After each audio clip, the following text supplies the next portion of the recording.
cloud, making sure that that's going. And just for the record, everybody's okay with the recording, right? Thank you. I appreciate that. All right, so we're going to start. And I mentioned to some of you who joined earlier, Amy sends her regards and apologizes that she's not able to be here today because she is in a meeting and unfortunately couldn't get out of it.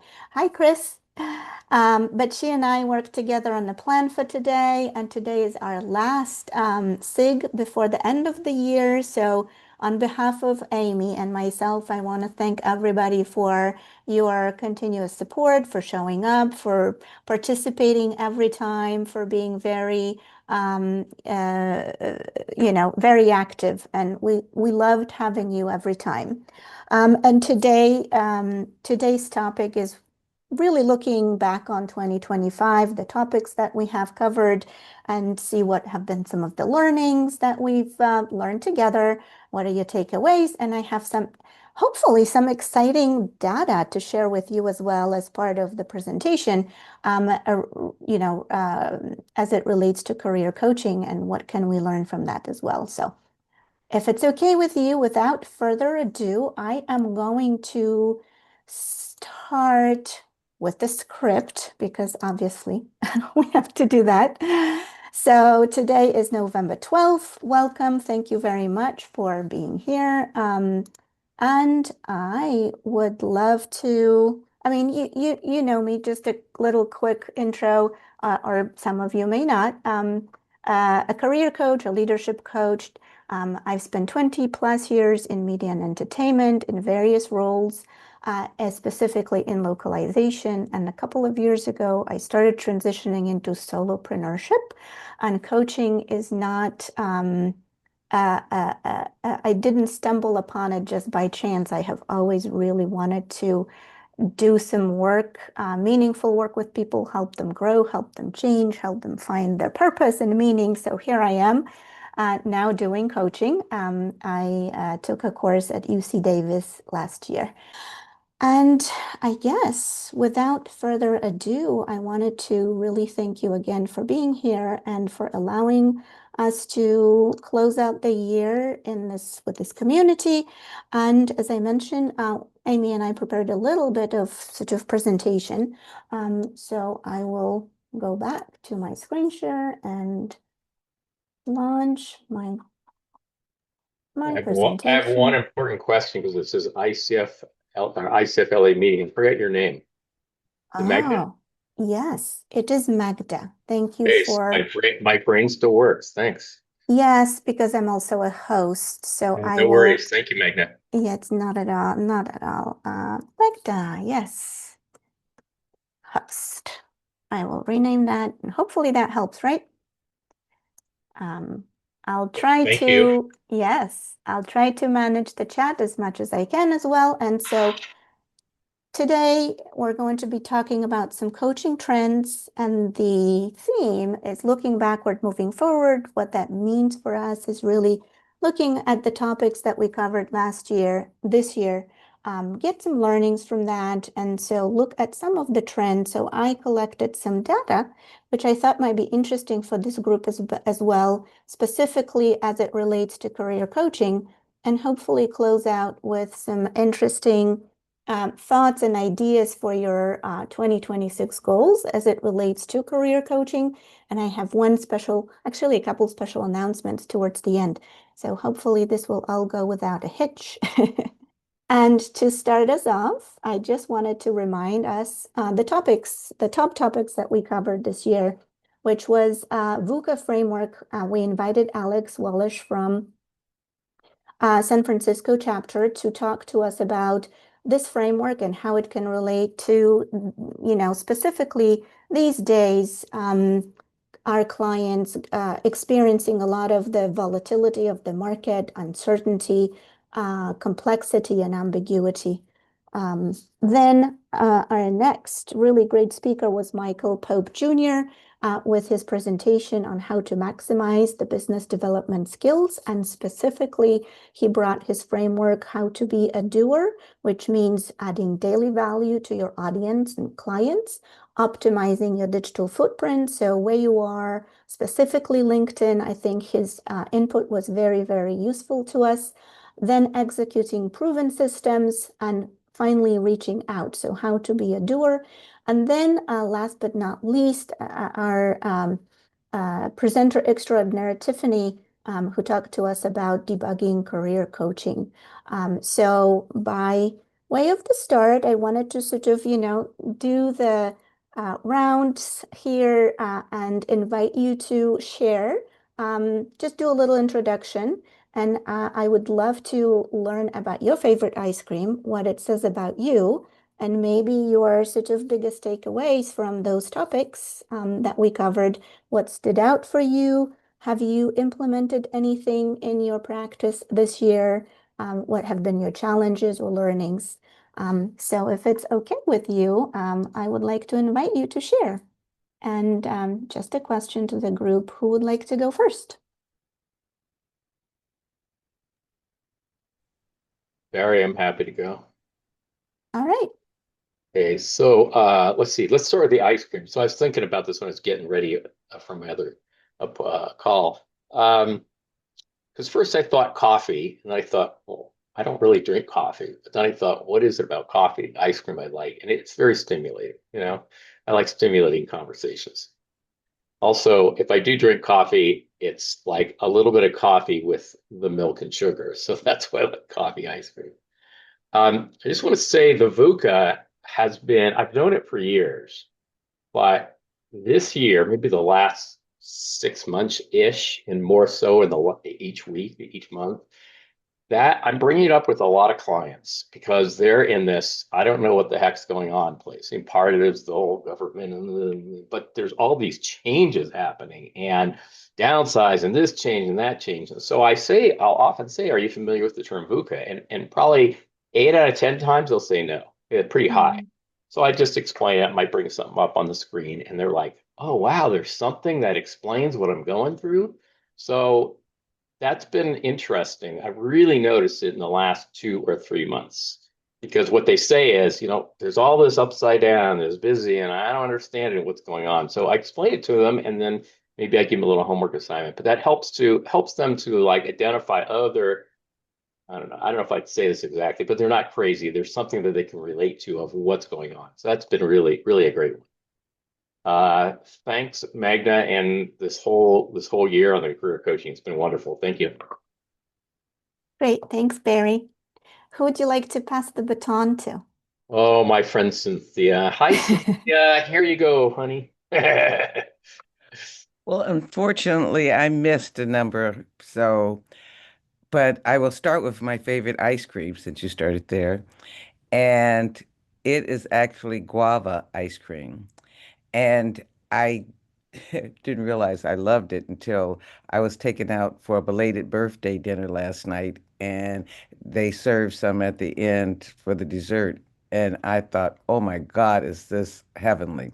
And I think what I like about it is that the and what I like just in general in life is the complexity and how you first taste, and then as you start chewing, you experience different flavors that come up. And in life, sometimes I think of something one way, and then as I start thinking about it and spending time reflecting, I see many other shades and textures and what have you. So that's um, so I missed the VOOC, I think, but I was here for Michael Pope's, and I realized I'm not doing any of those things. And I'm almost embarrassed to say I'm still not doing much of them in terms of like adding daily value to your clients, posting things and writing up and I don't know what it is because it certainly makes a lot of sense to write and post and put things out there, and I just haven't done it. And so maybe that's something that I need to think about and figure out why I'm not approaching that like guava and get with it. And I am now going to pass the baton to Chris.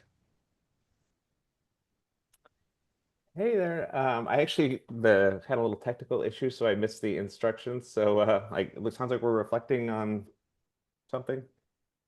Yes, thank you, Chris. And sorry you're having some technical issues.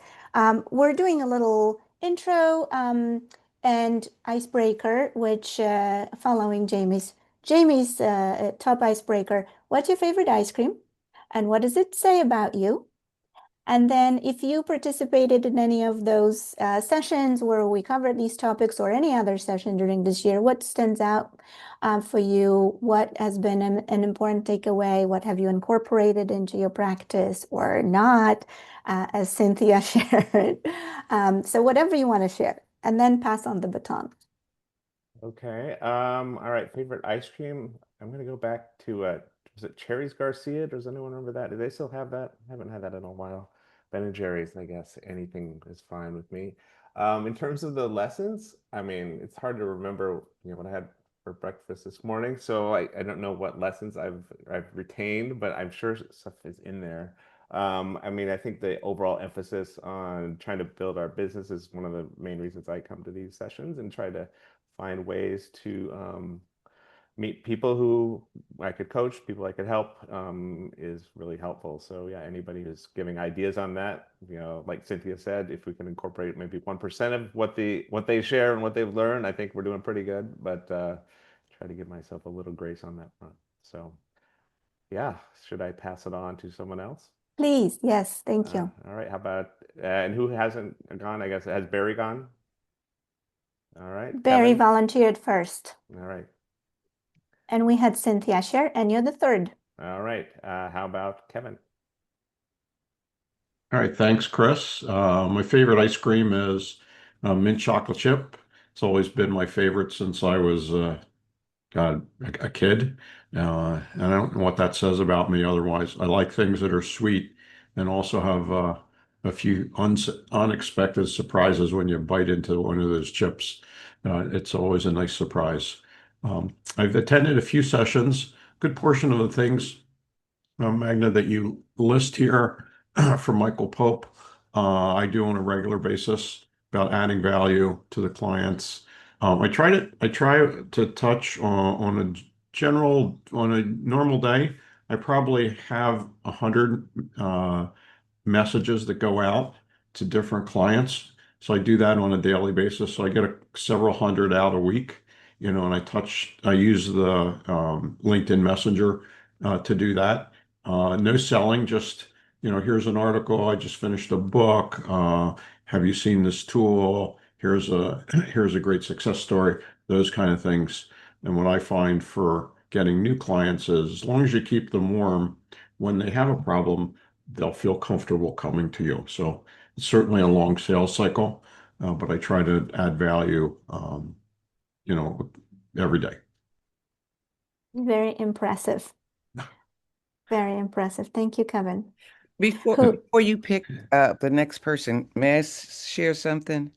Sure. I want to thank you so much, Kevin, because do you know what? I'm looking at optimize your daily footprint and add value. So I'm thinking about, did I post something? Because I remember one of the things he said, try to find post on LinkedIn or whatever.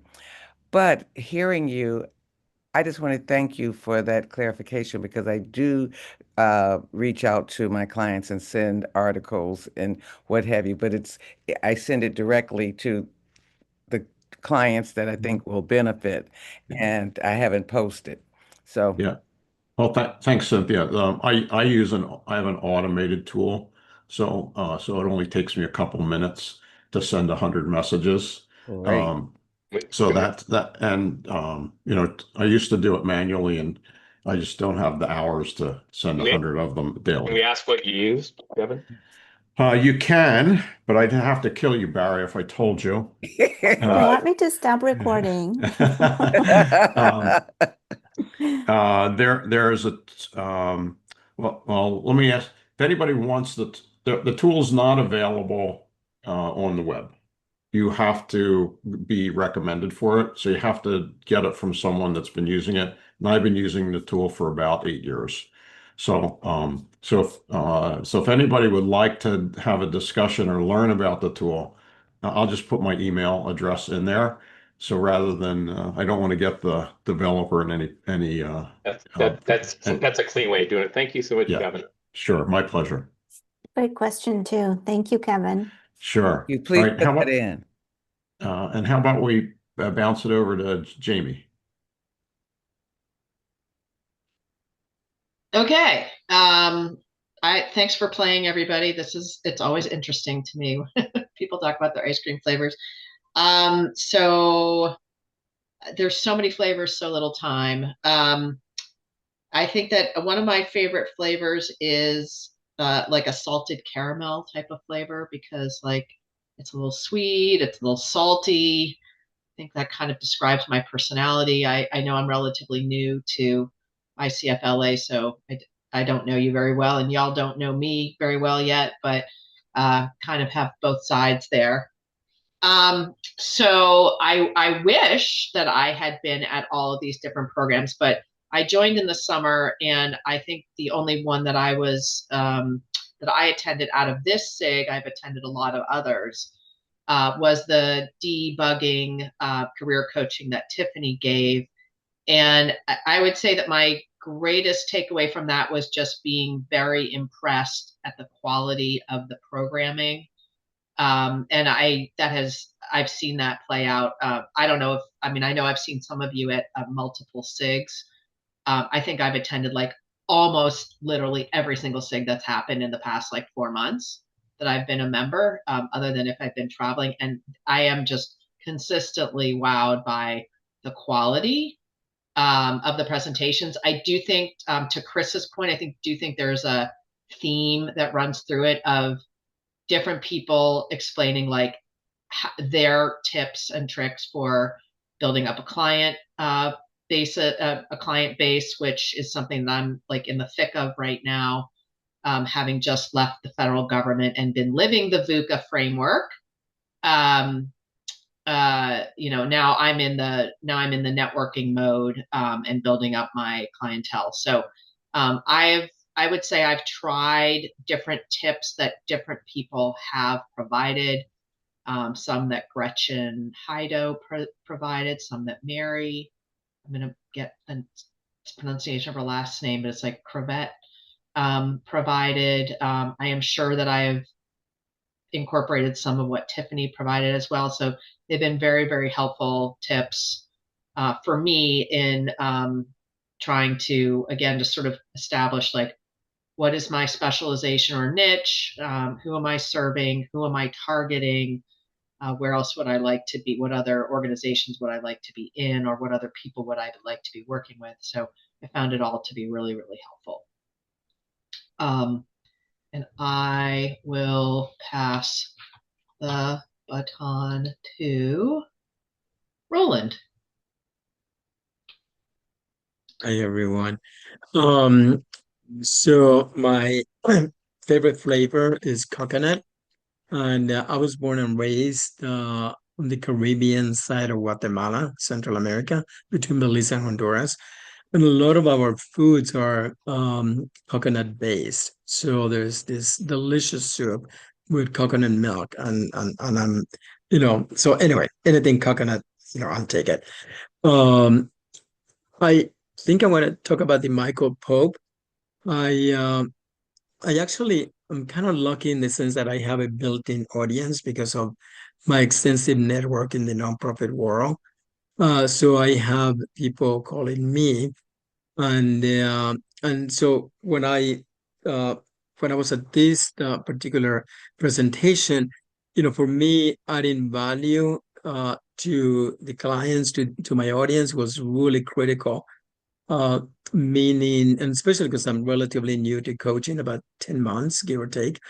Meaning, what do I need to read? What kinds of even like YouTube presentations about uh, uh, kind of like coaching, and just the whole ICF methodology and approach and the inquiry rather than the advice and the mentorship or the consulting. So that's been really valuable. Like, how do I ground myself in the field, in the service of the clients that I have, but more so than going horizontal, actually going vertical, going deep, and having a better understanding of what that means for the benefit of the people that I serve. So that's it. And I'll do Jocelyn.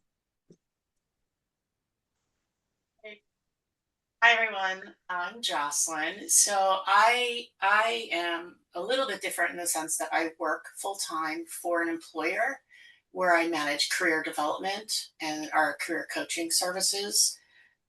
They're delivered by a third party. Um, I attend this SIG because obviously the topic of career coaching is such an important one for my role to understand the themes and how can I help my employees manage their career. But as far as my ice cream, it is hard choices. I love that as far as a icebreaker topic. So thanks for sharing that one. Um, I would say my ice cream is Belgian chocolate, and that stems from when I was 16 years old and worked for Haagen-Dazs as a ice cream scooper person. And it's a classic, and it's beautiful, and it's delicious, and it's rare. It feels like smart, Belgian chocolate. So I've never actually been to Belgium, but I don't know if Belgian people would like that. But it's it's a nice flavor. So I suggest if you can find it, get it. I don't buy it as often. I'm more of a mint chocolate chip because that's what's offered in my grocery store. As far as like topics, I think I attended a couple of, I want to say like one, at least Tiffany's. I'm not sure if I attended the other ones. I will share with you the VUCA topic. I don't know if you all know, but there's actually another career model out there called Bonnie. I don't know if anyone has heard of that. That was created. So VUCA was created in 1987, I think, by the U.S. Army. Bonnie, which stands for brittle, anxious, non-linear, incomprehensible. I'll just repeat that because it's a not like a VUCA I think we're all used to, but Bonnie, BANI, brittle, anxious, non-linear, incomprehensible.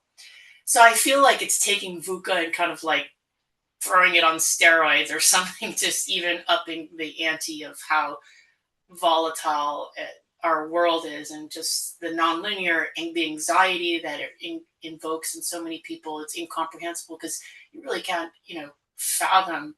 You wouldn't have cooked this up yourself. But anyway, that Bonnie, I can't remember who it was created by. That was in 2019 is when that model came out. I do remember that. But again, you can learn a little bit about it.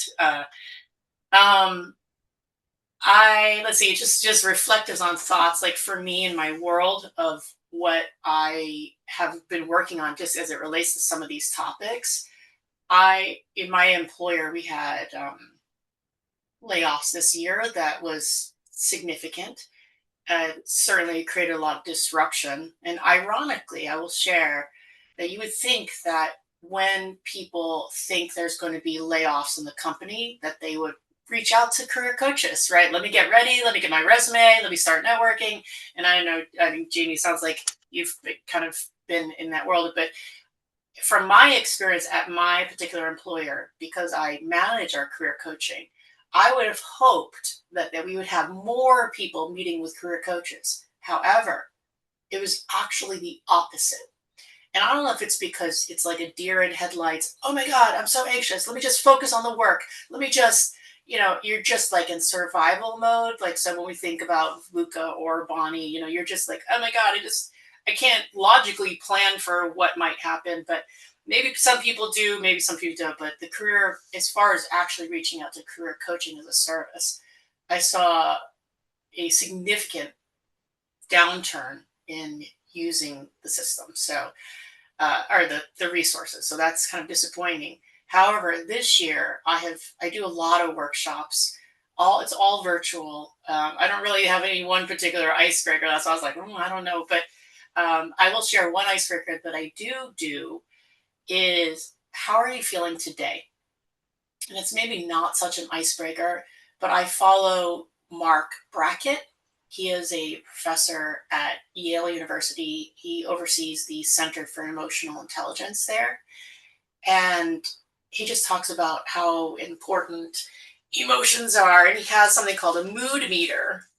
Let's see, his new book out is called Dealing with Feeling. The one before that is Permission to Feel. And I think, when we think about VUCA and Bonnie and like this crazy disruption, and maybe in people working in corporations, we're so used to pushing ahead, just, keep going, that we're not even paying attention to how we feel. So it's not necessarily an icebreaker. They're not getting to know each other, not like, but I'm just creating in my virtual workshops a moment to just acknowledge, how are you feeling? I know, Magda, I think you even said that when you first came on, and I was like, oh, how do I feel? And I don't know. I was like, just trying to get settled. So honestly, I couldn't really tap into that space. But Mark Brackett has this mood meter where it's on a continuum, where it's positive to, kind of energy level and pleasantness. So he has 80 words, 80 to like 100 words or so, describes the different feelings. So we could say, yeah, I'm happy. I'm like, well, are you happy or are you exhilarated? Or are you just serene and calm? So just even getting people to acknowledge, I give them some time, and I don't just say choose one word. So I do a word cloud.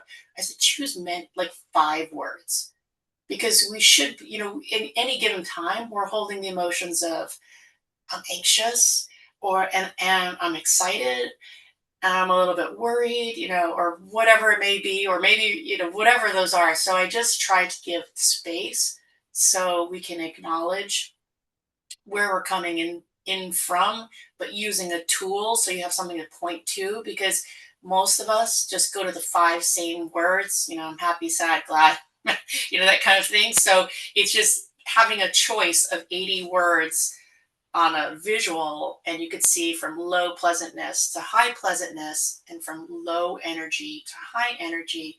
It just gives you a way to, like, all right, I'm just going to follow the chart. Yeah, I'm feeling pretty positive, got a lot of energy, and maybe the energy is negative energy where I'm like jittery, anxious, mad, upset, petrified, or maybe I'm just like kind of sullen and just bleh, meh kind of thing. So anyway, that's one of my like kind of go-to resources. And I appreciate, being able to meet with you all, even though my role is slightly different.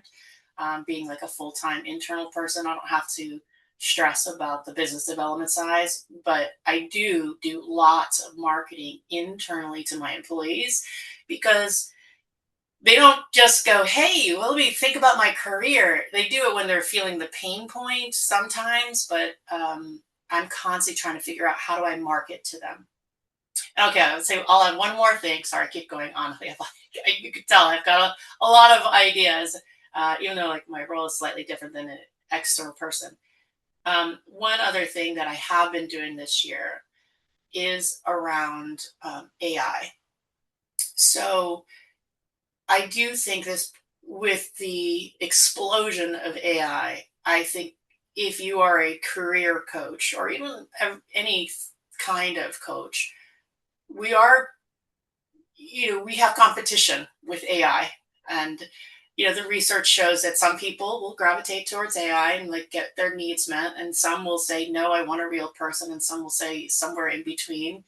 I heard some stat that it's like 1/3, 1/3, 1/3. That some people like hybrid both, and some people like AI only, and some people like I don't know if that's true or not, but I will say this year I have done several workshops.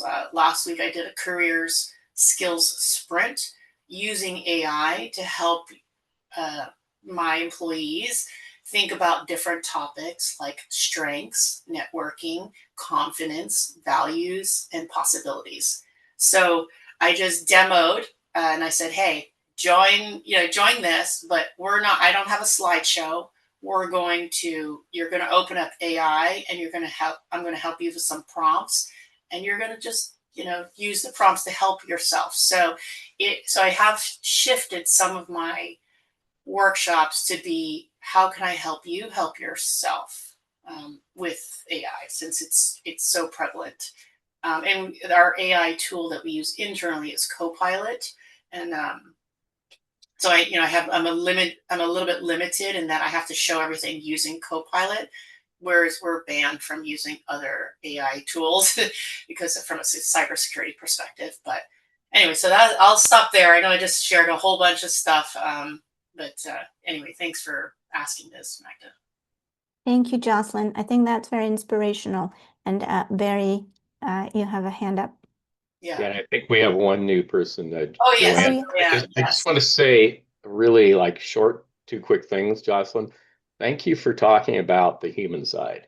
Because so often we're all in the clients are like, what do I got to get done? Right? I got to do. And by asking a question like how you feeling or on a meter or a scale, I think it gives people a chance to get into that.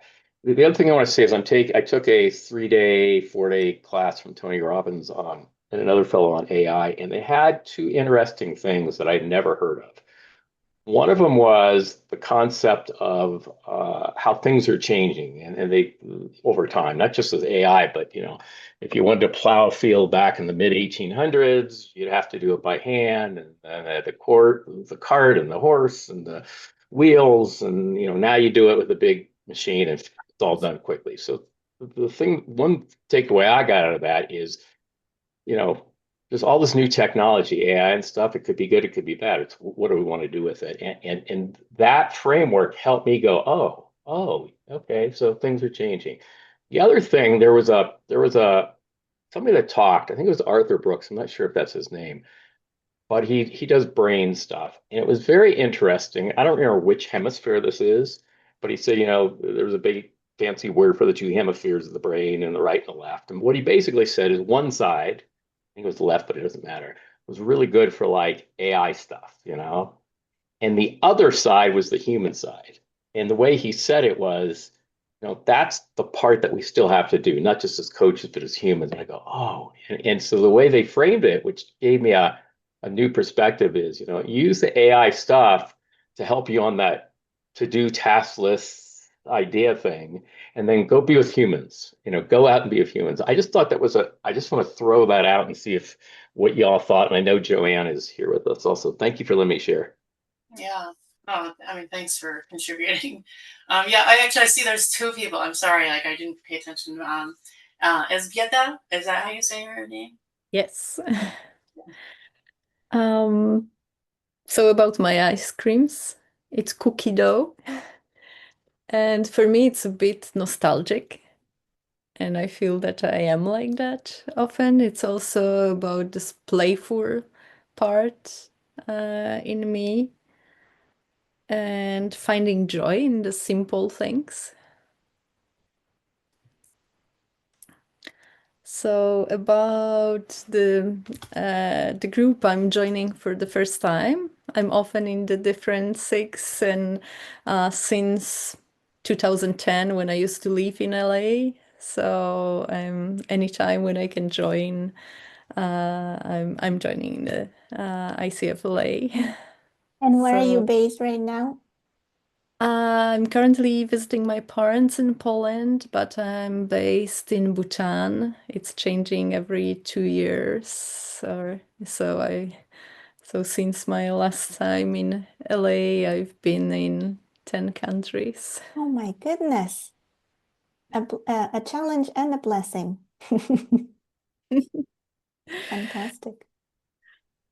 Yeah, so I can't relate to the content of the meetings you had, but the in career coaching this year was really full of the sessions about pivoting, about really changing the profession, especially that I'm working with people in the high tech. They are impacted by AI, but they're also looking for the significant change in their career. Oh, I love that. I think it's really very relatable because some of the trends in the data that I will show in just a moment really tackles it actually shows that trend that it's sort of going as well. So thank you for sharing, Ella. And I think we just have Joanne. Welcome. Joanne, are you able to unmute and share? Yeah, unmute. Okay. Listen, I just came on and I'm stressed because I had trouble. I missed the first half hour because I pushed sign in as opposed to register, and sign in took me around and around and around and I couldn't get in. I finally pushed register and I got in. The only thing I can say is that I was a recruiter for about 10 years, and that's how I thought that that's how I got attracted to career coaching. And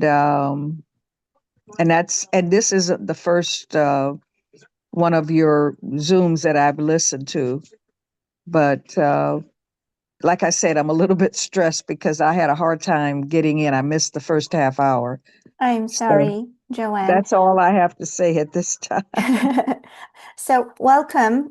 I'm I don't happy that even know you. what the parameters are, what you're supposed to be saying, because I just logged in.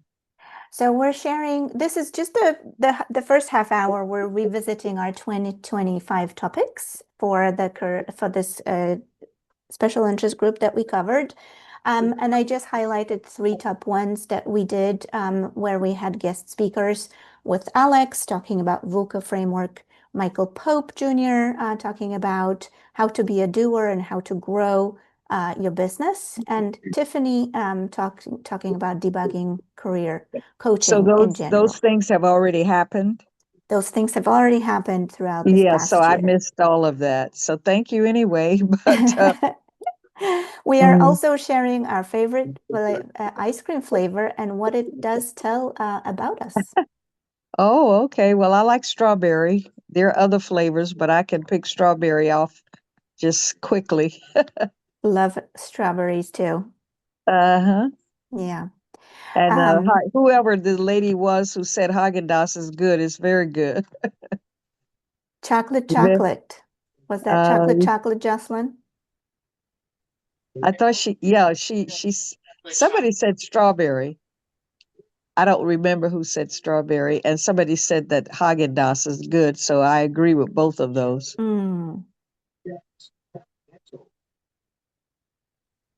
All right. Well, thank you very much for sharing. I think this has just really been so wonderful to hear from all of you about what you remember, what you took away from those sessions, if you attended. But if you didn't, it really still does sound like everything has just been so very relevant, because you're continuing to use some of these frameworks in your practice. And if it's not a framework, I think there is some sort of intuition anyway that comes on, right? That you're able to relate. So just checking on the time, I think what I will do with the next part is I will sort of combine our part 2 with part 3 perhaps. And as I talk about or give you some insights with some data that I thought might be really interesting to share about the coaching industry and specifically about career coaching, we can then sort of share what your takeaways are, what your thoughts are. And the last part was to share what's your 2026 goal specifically for growing your career coaching, or what do you need to implement, and how you need to think differently about your career coaching practice. So if you allow me, I will go ahead and walk us through some of the data, and just a disclaimer, this PowerPoint will obviously be shared with you afterwards. I'll share a PDF. And at the end of the presentation, I have listed all of the sources that I have used. And I think the data we just kind of need to treat with a little bit of a grain of salt as well, because some of it, there's not a real one that is I think, the source of truth. So I have found these numbers show up differently in different sources. I decided to go with one that sort of was, I think, most relevant because where we are in the coaching industry in general, globally, and what is the projection over the next few years, just to kind of set the context. And I don't know if you are actually interested or if you look at this sort of what is the state of the industry, how it's growing, if it's growing, what areas of coaching really are growing. But what's been evident throughout all of the data that I have gone through is that even with the economic ups and downs, the demand for coaching keeps growing. And there's sort of development or evolvement. It evolves how coaching is delivered. So there's different modalities going from one-to-one to group coaching, from in-person to hybrid now, and now the onset of platform coaching and AI chatbots. So all of this was just very interesting to explore. Anybody wants to comment on this first data set? Do you have any thoughts on this?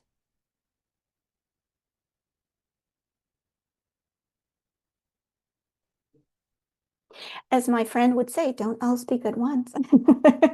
But I will move on if you don't have a comment or so also the information that I was looking up is how career coaching really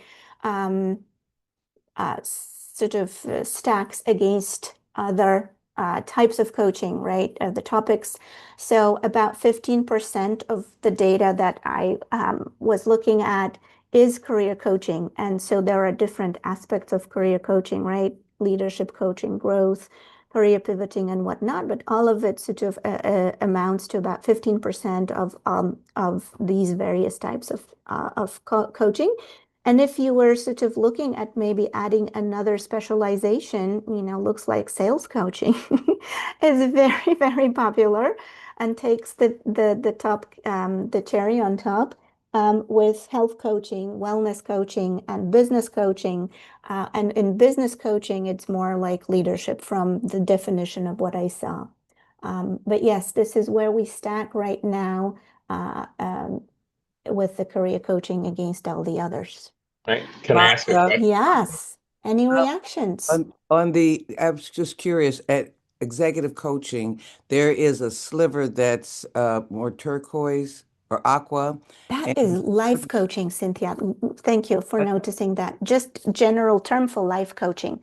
So again, this was just really the data set or the information that I was referencing. I think there are some other data sets as well where life coaching takes a much bigger sliver as well, because it encompasses quite a lot of different topics too. But that was life coaching next to the executive coaching. Barry? We know, do we know how these slices got created? In other words, was it like a survey? Was it an actual? Do we have any background on what this is? That is a really good question. I was just sort of looking at numbers and trends and some of the information. This particular data was from Paperbell. I don't know their methodology necessarily, how they collect that, but Paperbell, as I understand it, I don't use that service or platform, but it's a platform for coaches to manage your business as well as deliver your coaching online and manage your clients. So kind of like a customer management platform as well. And I think this is probably where they might be getting their data from. I'm thinking. The interesting thing they made at sales coaching was so huge. Like I would have never, if you asked me, I would have just said 10, 20%. Yeah. That's really interesting. And as I have been looking at potentially, collaborating with various platforms as well, one specifically has a very specific, actually a couple of them has very specific niche sort of specialization. They really look for sales coaches. So if you don't really have credentials or experience in coaching salespeople, it sounds like maybe that's not, it kind of like would give you an algorithmic minus So I have seen and heard about sales coaching that it's really, they take it seriously. Thank Yeah. you. Mm-hmm. Is it okay to move on? All right, so this just basically kind of builds, this information builds on the what's behind the numbers, what's this worth, but also what are the typical trends and how this particular coaching area is growing. So career coaching continues to grow at about 4.7 growth rate. And typically right now, what we're looking is really shifts in the job market. What they quoted is remote work, but that was probably a year or so ago, a couple of years ago. So maybe some of this data is sort of still continues to grow, because I'm thinking right now we're moving away from remote work back to return to the office. So I think some of these trends really need to keep catching up for representing some of these numbers. But sales coaching apparently very driven and continues to grow at a high rate as well, with towards big numbers in a few years. But I wanted to highlight that and how, it stacks up against that context. Life coaching, focusing on more personal development and mental well-being. So I'm thinking there is a little bit of an overlap with some other topics like health coaching as well. Executive coaching, a lot of executive coaching focuses on that tech sector. I think high C-suite CEOs, right? And how do people grow there? Also, cross-cultural leadership training was quoted in this section. Business coaching, it was interesting to me that it was about focusing on leadership development as the key focus. But other trends post-pandemic would be how to build virtual teams, because that would be sort of the leftover of creating that culture, hybrid leadership, and resilience training. And then health coaching, which encompasses mental health, chronic disease management, that was really interesting, and corporate wellness, which I wanted to sort of mention that because I'm hosting a community monthly meeting for women, specifically professional in leadership positions. And the topic is wellness, because this is kind of like an annual program.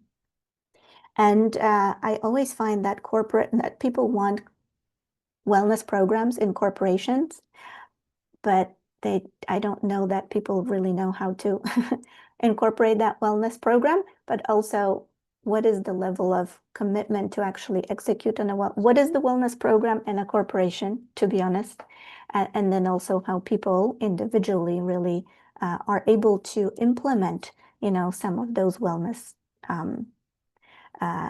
factors. So this is just really by way of presenting a little bit more context to some of that data. So I wonder if there's any feedback or any reactions to that. Any aha moments? Could you put the career coaching back up there? Mm-hmm. Yeah.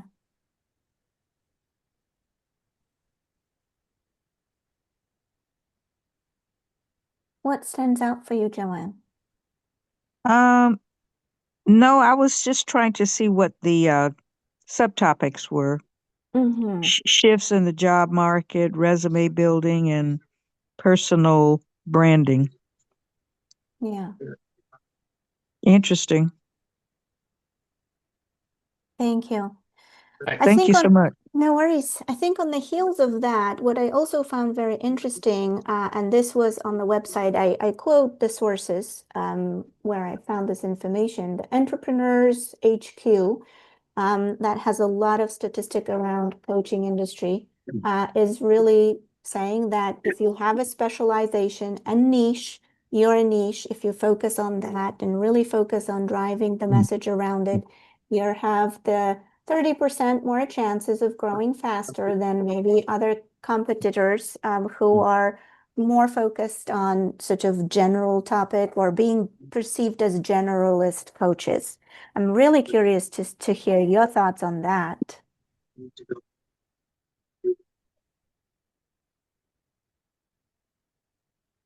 I think it's been said that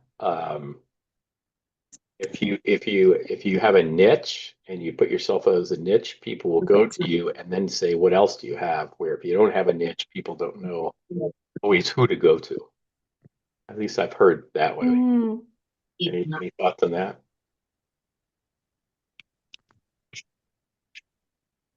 I really think that that's such a really great perspective, kind of like an anchor, right? Because if you're sort of everything and anything to anybody, you may not really be able to find the right audience, the right target audience quickly, right? It's everybody would just really see you as a general practitioner in a way, right? But if they have a specific problem, would they go to a generalist or would they rather choose a specialist? Just food for thought. And in your practices, what are you finding? Apologies, my dog has a lot to say if you can hear him.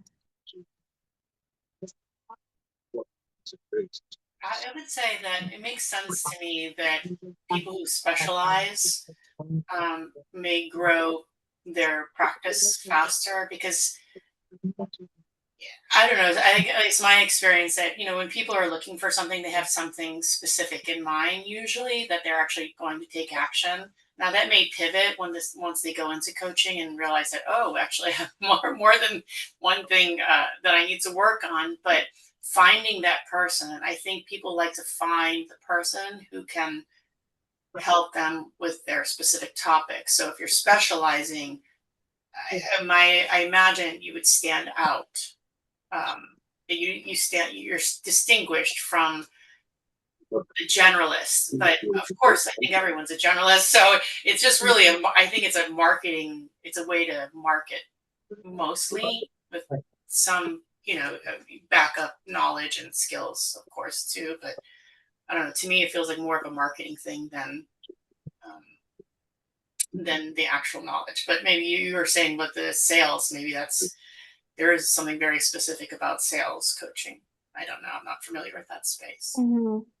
Yeah, I think I like that perspective as well, Jocelyn, because I'm thinking that this is what I'm experiencing as well, sort of in my practice is, as you said, we are generalists. We don't need to have any one particular specialization.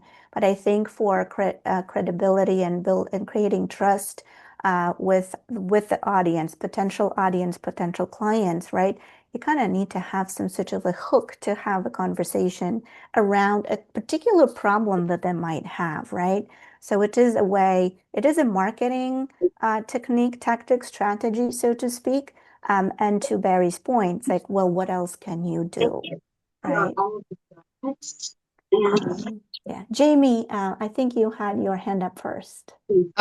Yeah, these different definitions are really helpful, and every program I go to helps me like refine my messaging about this. And I don't know that I would have had a hard time before this describing the differences between business coaching, executive coaching, career coaching, because to me there's some blend and there's some overlap among them.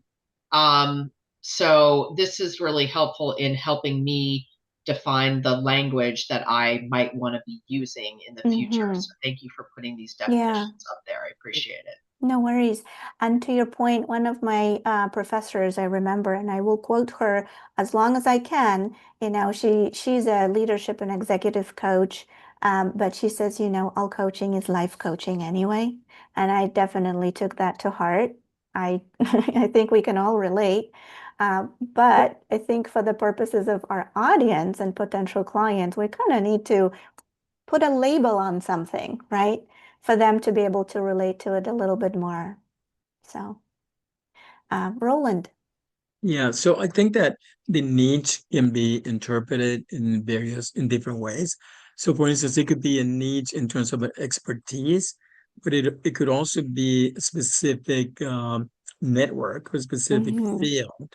So like for instance, the way I have, when I have marketed myself, like I said, most of the time people call me because of the network. But it's basically I specialize in executive coaching on team building for nonprofits, and so but I think it was somebody else who said that once you're there, there's so many other areas of work that are available. But I think it's almost like your point of entry, having your foot on the door. I like And that point of yeah, entry. that's kind of like, and it's also like once we're able to articulate where it's an expertise or it's a specific field, people really kind of give you the benefit of the doubt because they don't have a lot of the distinctions that we have. They think that you know much more than just that specific niche. Mhm. So when we articulate what our quote unquote niche is it gives people the confidence that we have a certain expertise, and in their way of viewing things, they might think, oh, he or she might also know about this and about that. So it's a good approach. Almost like a shortcut, right? To like a Yeah, a thinking short, an idea short, a connection shortcut too. yeah, it's kind of your elevator speech kind of thing. Yeah, yeah, very. Yeah, two things. I want to tag on something Roland said. Not only is it how you find them in the market, but like, what's the word? Reputation.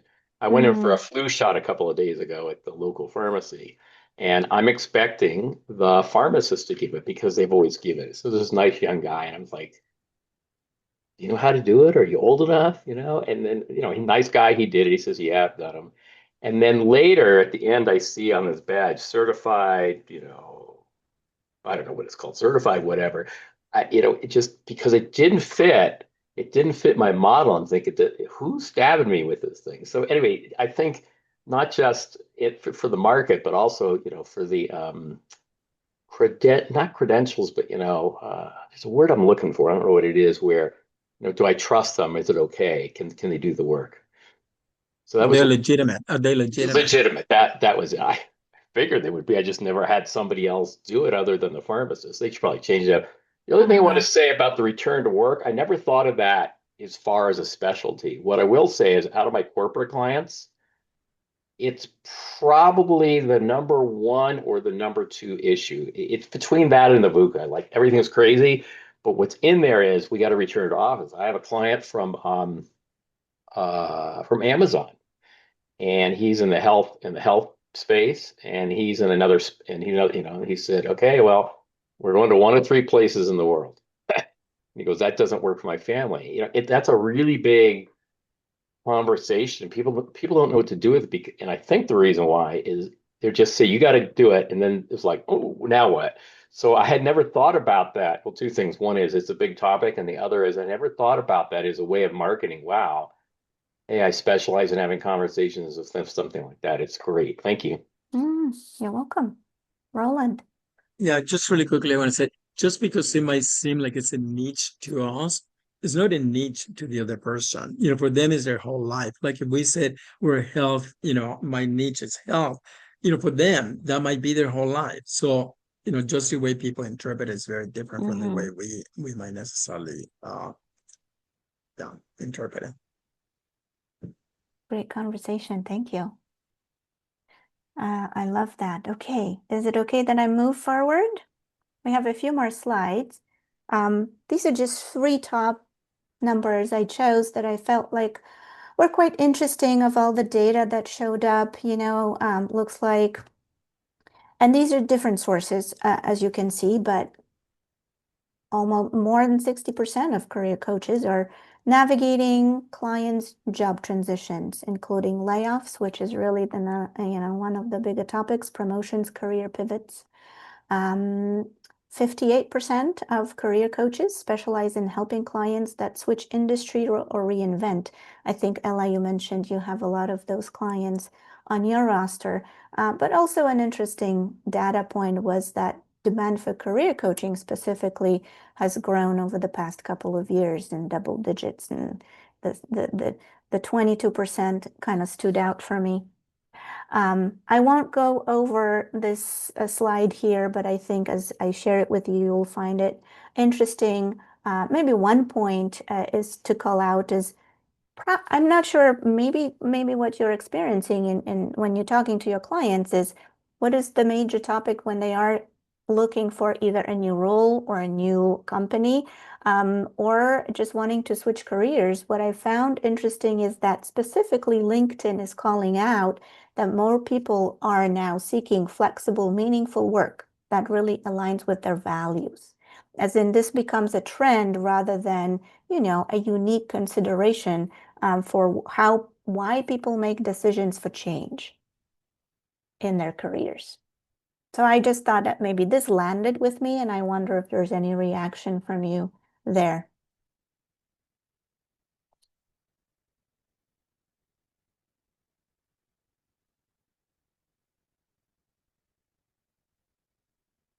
And if not, that's okay, because we have some really interesting other Actually, topics to cover. can I comment on that? Yes, please, Sorry, if Jamie. you could go back a slide. Yes, I will. I'm curious about the third bullet, the more people seek flexible, meaningful work aligned with their values. Is that maybe related to like that they would understand what their values were more having had coaching, or that they understand like the importance of values, whether it's their organization's values or their own values? So I think it's the you probably don't second. know the answer to that, but that's just an interesting question. I think it's the second, Jamie. I mean, the first point you mentioned, just wanting to learn what their values are, probably to some people, yes, because we don't normally talk about that, right? Whether it's at work or even at home, like, what are your values? No, this would be a nice icebreaker, I think. Yes. I'm thinking.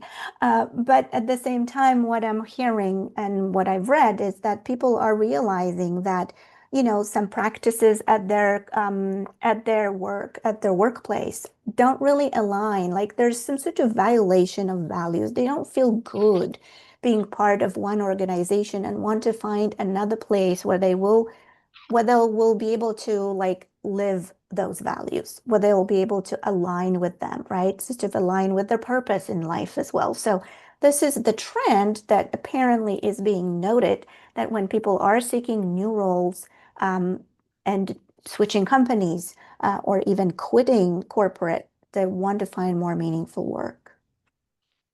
So that was interesting. I just want to add, I find that it is a big piece, but I have to dig it out of people. It's not on the surface. Because I do a lot of values work and I do a lot of corporate side stuff, but there's this other side, which is people are, pardon the expression, they've had it, they're pissed off. Yeah. And then they say they want this other job. And then if I dig in with them about values and the idea of what are your values, what are really the corporate values, not the ones just on the wall, and then kind of help them navigate. And could you find a company that fits who you are? They tend to light up, but I will say I don't see it on the surface. They don't come to me for that. Yeah, pretty interesting. Yeah.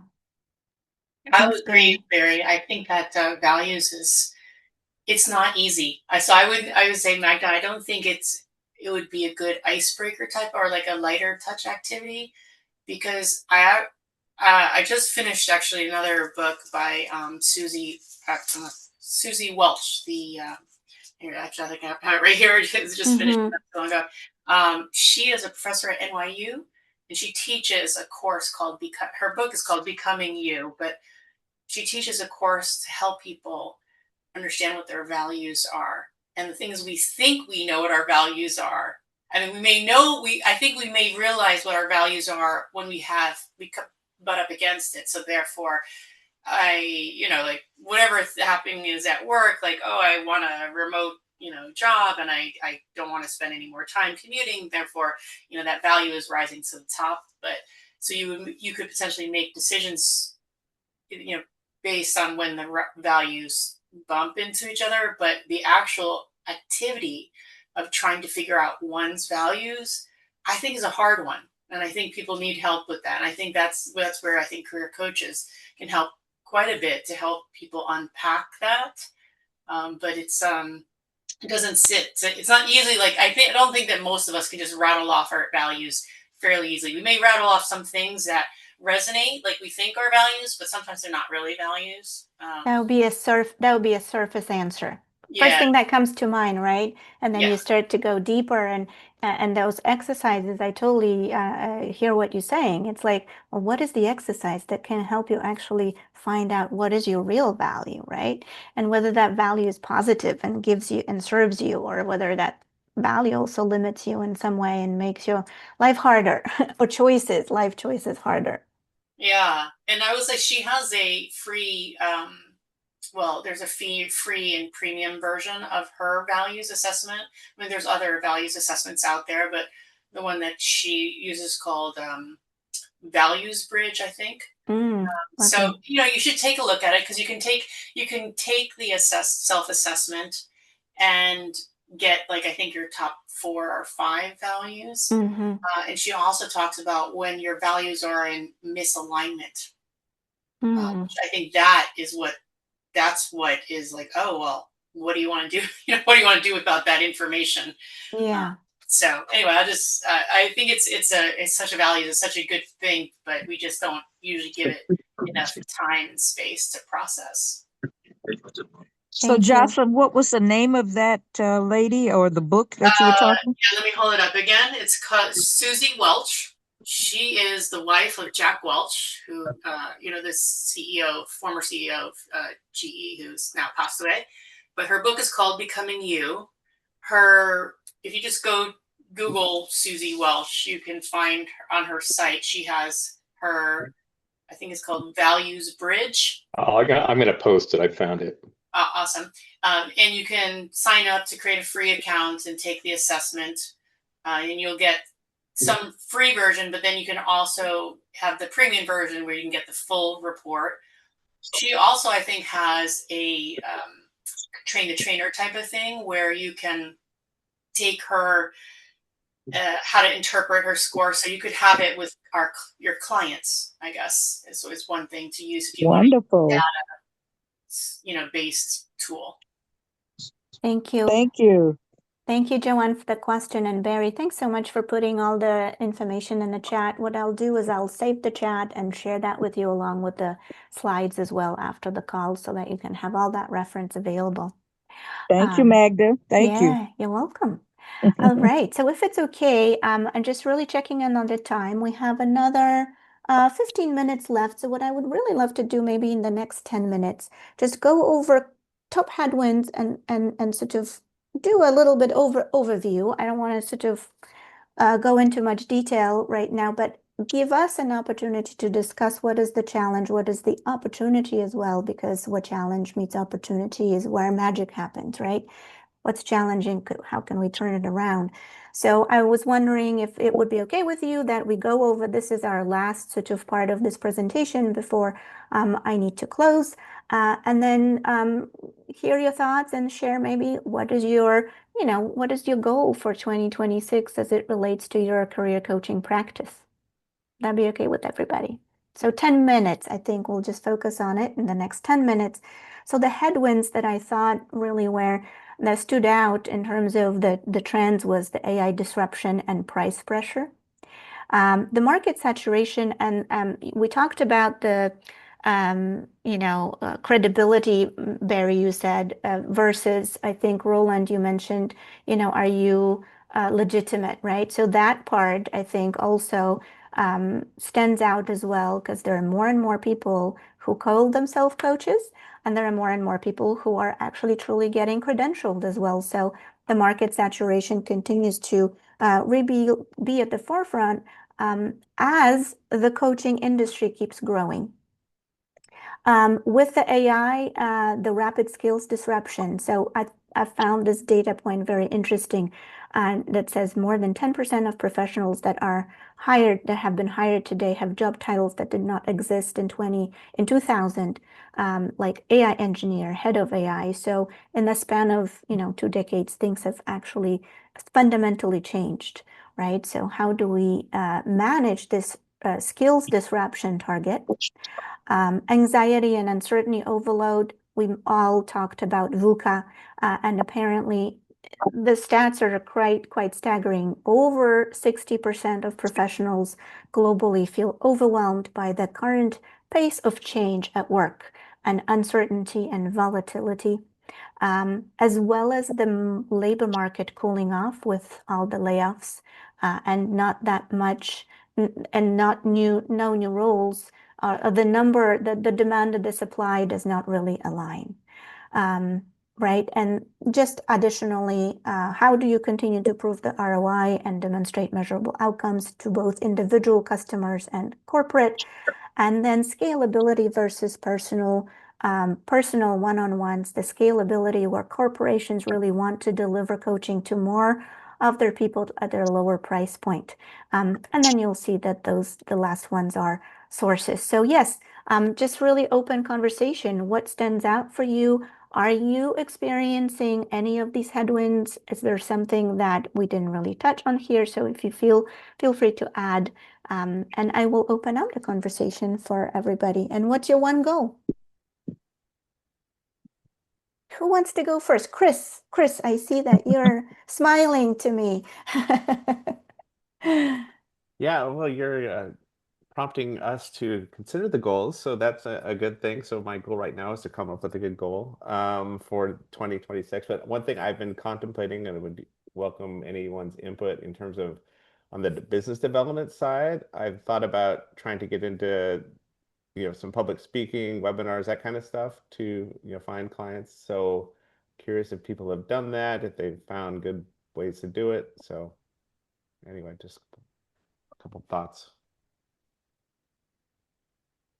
That's a great goal, right? Growing a business, diversifying, right? I think this is what I'm hearing as well, diversification in your service offerings, just to build a variable source of income. I mean, yeah, I guess it's more just consistency, maybe, of like having a more of a consistent, because it can be kind of more feast and famine sometimes. And so, yeah, finding a more predictable method of finding clients. So, yeah, I wondered if people had any experience with that or had anything to share. That would be welcome. Thank you, Roland. We appreciate you being here. Thank you. And a great goal, I think, incorporating AI into coaching practice and consulting. I think we all want to know how that goes. Thank you. You guys can contemplate, but I will pass it on to whoever is next. Cynthia.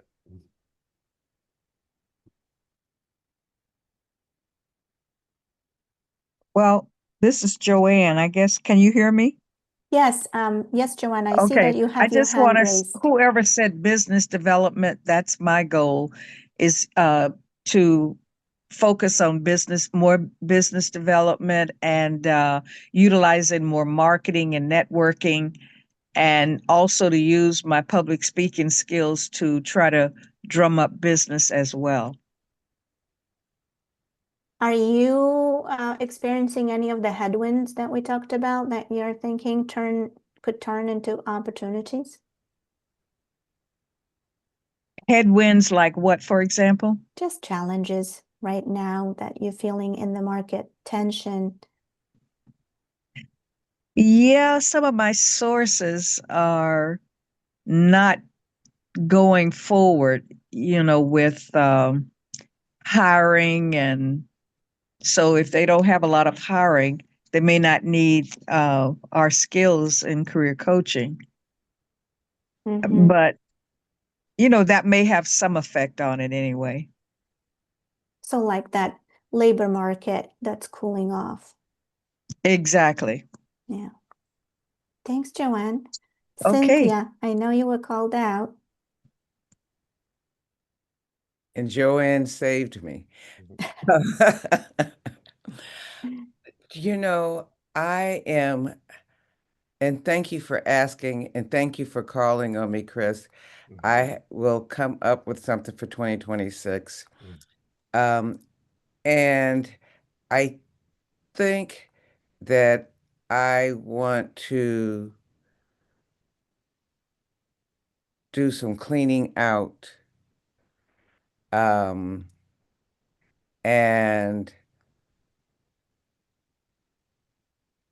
be a little bit more focused in a particular way. And I need to flesh this out myself, but I'm so happy to be directed be, because I was sitting here thinking, and this is going to be exciting Mm-hmm. and a wonderful Yeah. opportunity. Yeah. And the I w- and I was going from the challenge, but the challenge is actually a great opportunity. So I'm seeing. Yeah. I apologize. We have about 6 minutes left. All right. So I guess without further ado, happy holidays, happy Thanksgiving, those of you who are celebrating in the US. Ella, have a wonderful fall wherever you are in Poland. I look forward to connecting with you as well separately, and we'll see you around.